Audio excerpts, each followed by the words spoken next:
Bonjour les amis, en direct de l'Imaginarium Café de la Bruyère chez Magali. Bonjour Magali et merci de nous accueillir. Donc bienvenue pour cette soirée, cette émission consacrée au concours de Tempus Vaporis 5 sur le thème Résistance. Et tout de suite, pour lancer l'émission, j'appelle Kiss Massinis de la Nef des Premiers Hommes, NDPO édition, s'il vous plaît. Hop là, apparition. Tadam. Bonsoir les amis. Bonsoir. Et n'est-ce pas, on va présenter rapidement nos amis. La référente de Chitra pour le concours de nouvelles, Mademoiselle Hortense. Hop là. Bonsoir. Bonsoir. Bonsoir à tous. Bonsoir. Et enfin, nos deux lauréats, Marianne. Hop. Bonjour, bonsoir tout le monde. Bonsoir. Et Charlie. Hop là. Salut. Bonsoir Charlie. Bonsoir Alors à tous. tout d'abord, bonsoir et merci à tous d'être présents dans ces conditions actuelles très étranges, très compliquées, et d'être présents ne serait-ce qu'en ligne, c'est déjà beaucoup. Et en plus, c'est une semaine très très importante puisque nous avons pu cette année, n'est-ce pas, vous proposer Tempus Vaporis 5, le retour, qui aura lieu samedi 12, donc samedi prochain, sur le quai Myrdam à Castres, comme d'habitude, mais dans une version bien sûr revisitée par rapport aux conditions sanitaires, mais qui aura quand même lieu, qui vous présentera des créateurs, des écrivains, bref, l'univers du steampunk à petite échelle, mais qui sera là pour vous. Et maintenant, après cet instant réclame, nous revenons à notre concours de nouvelles. Donc, on va présenter nos deux lauréats. Donc, Marianne, s'il te plaît, tout d'abord. Parle-nous de nous. Bonjour, enchantée. Merci de l'accueil. Merci également pour ce concours, pour l'organisation. Et je suis très touchée d'être ici avec vous et d'être lauréate de votre concours. Donc moi, je suis auteur bientôt auto-édité. J'ai toujours plus ou moins écrit, majoritairement dans les domaines de la fantasy et du steampunk. Donc surtout des romans, je me lance dans la nouvelle depuis tout récemment. Voilà. Ah d'accord. Donc je suis d'autant plus contente d'être avec vous aujourd'hui. Très bien, super. Charlie, s'il te plaît, à ton tour.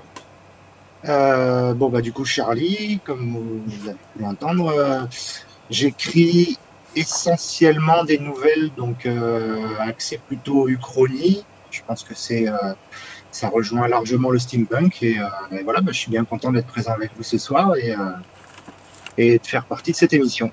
Voilà. Super. Donc, pour continuer, qu'est-ce que le steampunk pour vous? Marianne, s'il te plaît. Question piège. Le steampunk, c'est très vaste, ça peut être énormément de choses pour moi, donc c'est surtout, je dirais que c'est avant tout une esthétique particulière. C'est un petit peu ce qu'aurait pu être l'époque victorienne et la révolution industrielle, selon comment les événements s'étaient produits. Mais aujourd'hui, je dirais que c'est surtout une esthétique, un environnement, un univers qui est propre, qui évoque la vapeur, la machinerie, l'univers victorien ou Gatsby, et ce genre d'atmosphère. Très bien. Charlie? Oui, je rejoins un peu Marianne. Après, effectivement, il y a un côté esthétique et je pense que aussi ça peut être classé dans la grande famille de la science-fiction. Et l'avantage du steampunk, c'est qu'en fonction du lieu où on place l'histoire, on peut y mêler plein de choses. Le steampunk ne serait pas de la même manière aux États-Unis qu'en Europe ou en Asie. Voilà, C'est vrai. c'est aussi une grande opportunité et beaucoup de choses à raconter ou à imaginer. Voilà, après, Marianne, je trouve qu'elle a très bien résumé ce que pouvait être le steampunk. Voilà. Après, il y a ce qu'on y met derrière, la vapeur, toutes ces choses-là, une société qui s'est développée autrement que ce qu'on connaît. Très bien. Notre cher ami Kiss, je te laisse parler un petit peu justement de la publication des nouvelles dans la Gazette et la Gazette en elle-même, s'il te plaît. Voilà. Alors, la Gazette, quand on réussira à la réanimer, donc la nef des premiers hommes, donc c'est l'unité de résistance électrique hommes, hein, c'est pas les premiers hommes, hein, voilà. La nef des premiers hommes, c'est une association qui voulait rester assez littéraire dans sa façon de faire du steampunk. Même si, d'un point de vue global, c'est surtout, comme le disait Marianne, l'esthétique et les visuels qui l'emportent et qui sont le plus faciles à communiquer. Notre parution trimestrielle, qui a quand même vécu 4 ans avant d'être mise en pause par un certain confinement, était systématiquement remplie des comptes rendus d'activités, avec des photos hein, de notre association et de nos associations amies, Chitra Steampunk, Lundai, qui d'autre, il nous est arrivé de faire paraître du steampunk.fr, enfin bref, on a en général accueilli systématiquement toutes les productions avec bienveillance. L'idée de nous associer au concours de nouvelles de Chitra Steampunk, ça s'est donc fait de façon assez naturelle. Il y a beaucoup de sons en fait, il y a beaucoup de bruit derrière, je ne sais pas d'où ça vient. Ça doit venir de l'imaginarium. On est au travail à l'imaginarium à mon avis. Voilà, hein, c'est oui. ça. ça. Le café est ouvert. Alors juste, je te coupe, justement, voilà, c'est le direct. Le café, l'imaginarium café est ouvert, donc il reçoit des personnes en tant que café, mais aussi, bien sûr, que ce soit les livres ou les jeux. Donc, voilà. Et excusez-moi. Tu nous préciserais l'adresse de l'imaginarium? Alors, l'adresse de l'imaginarium, oui. La question piège. Je t'ai eu. Oui. Mag, s'il te plaît. Voilà, je demande carrément. L'adresse de l'imaginarium café, s'il te plaît. 16 rue Jean Jaurès, ça ne s'invente pas, n'est-ce pas, à côté de Castres. D'accord. Donc 16 rue Jean Jaurès à la Bruyère. À la Bruyère, d'accord. Bon, bien, voilà, comme ça on sait d'où cette idée de concours de nouvelles part et à quel endroit elles atterrissent. La NDPO, sinon, nous autres, on organise des murders, des jeux de rôle grandeur nature et pas que steampunk. Je m'associe complètement aux définitions précédentes qui ont été données. Je vais juste ajouter un petit quelque chose. C'est insister sur l'Uchronie, sur le fait, comme le disait Charlie, que on prend une époque et à partir de tel moment, avec ou sans élément déclencheur, on change la suite. Alors, en général, on se situe à ce moment-là, à l'époque victorienne, au 19e ou au tout début du 20e siècle, mais l'idée générale dans le steampunk, c'est d'inventer une histoire alternative à partir d'une date donnée à peu près à cette époque-là. C'est pour ça que notre inspiration principale, en tout cas parmi les plus anciennes, ça reste Jules Verne, qui en quelque sorte a inventé ça pour nous. Il s'en passe des choses à l'imaginarium. Hein. Oui, il s'en passe des choses à l'imaginarium. Mais qu'en pense... Mais dans la joie et la bonne humeur, la vapeur, la joie et la bonne humeur. Que pense Mademoiselle Hortense de tout ça, au fait? Et oui, si j'allais venir à Mademoiselle Hortense. Je fais la passe. Hop, voilà. La passe, je l'attrape au vol et je dirais que dans le steampunk, ce qui est très agréable aussi, c'est qu'on peut apporter toute la richesse de sa culture, en fait. s'apparier à toutes les cultures différentes et c'est très très stimulant sur le plan de l'imagination et des découvertes en général. Tout à fait. Je rejoins, n'est-ce pas? Hein. Je n'ai pas grand-chose à rajouter. Très bien. Donc, merci à tous pour avoir partagé déjà ces points de vue. Akis pour avoir parlé de la NDPO et de la Gazette. Merci aussi de se joindre à ce concours de votre côté. Les deux Suds ensemble, n'est-ce pas? La fraternité. C'est vrai. C'est très, très important. Au-delà du Sud, la fraternité est importante en tant que telle. Donc maintenant, le sujet du concours cette année était résistance.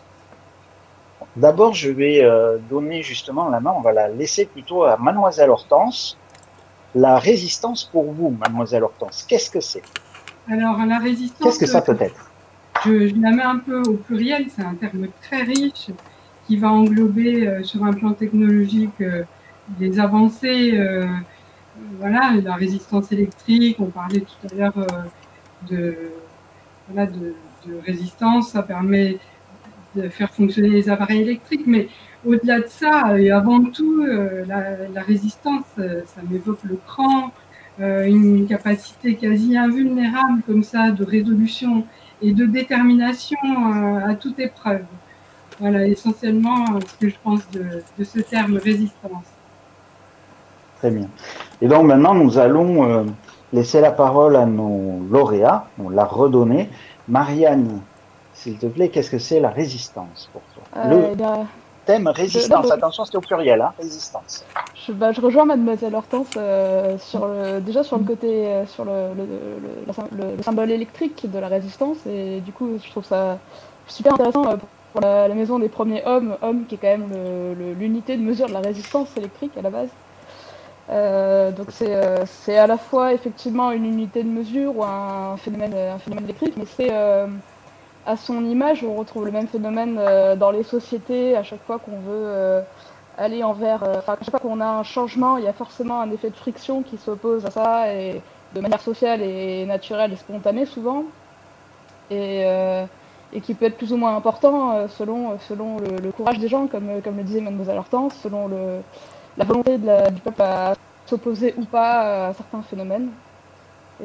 Et du coup, je trouve le thème résistance très intéressant parce qu'on peut, selon l'angle d'accroche, selon l'angle d'attaque qu'on peut avoir sur le sujet, ça peut être énormément de choses, et une résistance dans un sens sera à l'inverse d'une résistance dans l'autre sens, qui pourtant seront au final deux éléments complémentaires. Donc je trouvais ça intéressant. Charlie, s'il te plaît. Oui, bah, je vais rejoindre les définitions qui ont déjà été données. Après, pour moi, la résistance, ouais, c'est qu'est-ce qu'on met en avant pour peut-être s'opposer à quelque chose ou ne pas accepter quelque chose. On devient des résistants. Alors, est-ce qu'on résiste à des idées? Est-ce qu'on résiste à des changements? Est-ce qu'on résiste à... Voilà, moi, je l'ai pris un peu de ce côté-là.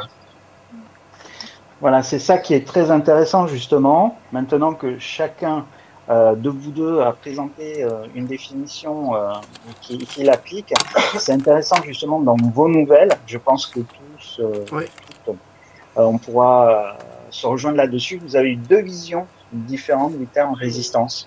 Deux focalisations différentes. Ouais. Voilà, c'est ça. Et résistance, effectivement, face à une situation, et résistance, on va dire, dans le sens de concours, on va dire. Il faut arriver à ne pas donner trop d'indices sur les histoires, c'est difficile, parce qu'on se fait prendre dans les deux. Bravo à vous deux, d'ailleurs, à ce niveau-là, c'est très très bien.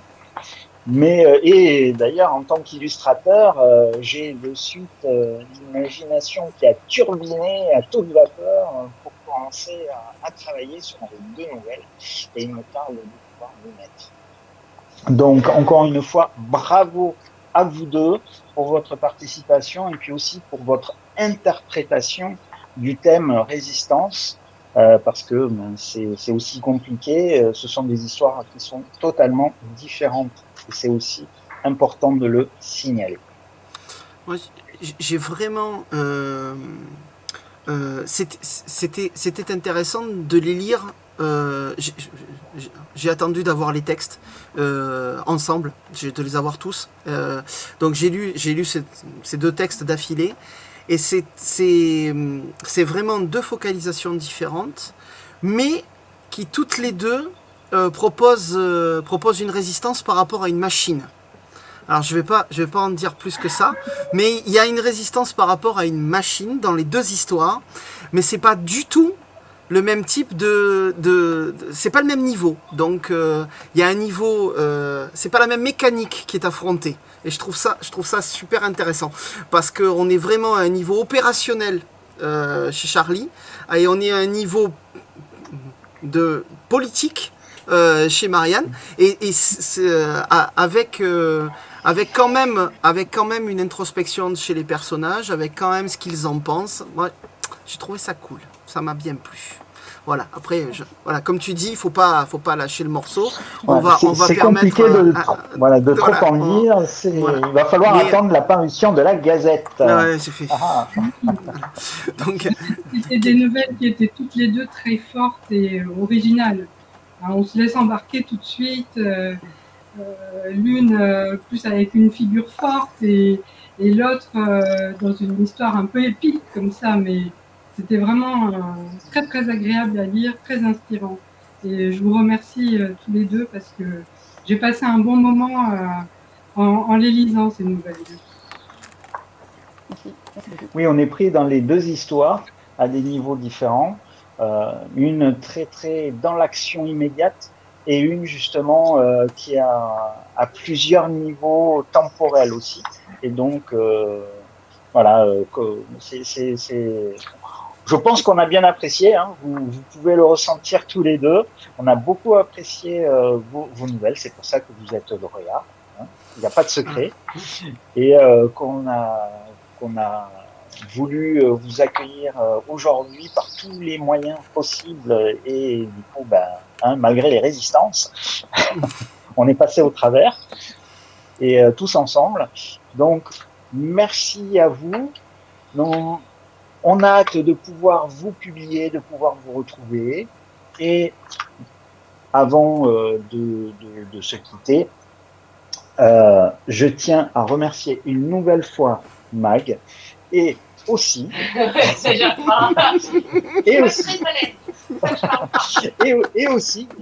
à indiquer qu'elle va bientôt fêter les 2 ans de l'Imaginarium Café, donc rue Jean Jaurès à La Bruyère. Venez tous, c'est un endroit où il fait bon vivre, pardon. Il y a une halle juste à côté, donc on est aussi en plein air. Il y a des livres, il y a des soirées jeux. Bref, c'est des dédicaces, oui, ah bien bon sûr. Ça alors, et oui. Je suis étonné.